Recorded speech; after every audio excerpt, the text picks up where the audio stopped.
মা, এই শ্যাম্পুটা কি নষ্ট হয়ে গেছে নাকি গো? এতক্ষণ ধরে শ্যাম্পু করলাম, একটু ফেনাই হলো না। আরে বোন, আমি তো এই বোতলে তেল রেখে দিয়েছি, আর শ্যাম্পু তো রেখেছি হ্যান্ড ওয়াশের বোতলে। হ্যান্ড ওয়াশটা শেষ হয়ে গেছে না?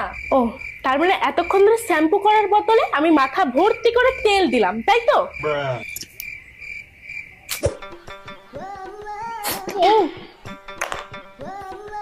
ও মা, এই বিস্কুট গুলোতে সার্ফের গন্ধ কেন বেরোচ্ছে? সার্ফের গন্ধ বেরোচ্ছে? আসলে তোর বাবা না এবার অনেক বিস্কুট এনেছে, আর এই সার্ফের কৌটোটা বড়, তাই জন্য এর মধ্যে বিস্কুট গুলো রেখে দিয়েছি। কিন্তু ভালো করে ধুয়ে নিয়েছিলাম, জানিস তো না? তুমি এগুলো কেন করো মা? এই অদল বদলটার দরকারটা কি? জলটা এরকম টেস্ট লাগছে কেন? মা, ও মা, মনে তুই ওই বোতল থেকে জল খেয়েছিস? আমি তো ওর মধ্যে গঙ্গার জল ভরে রেখেছিলাম।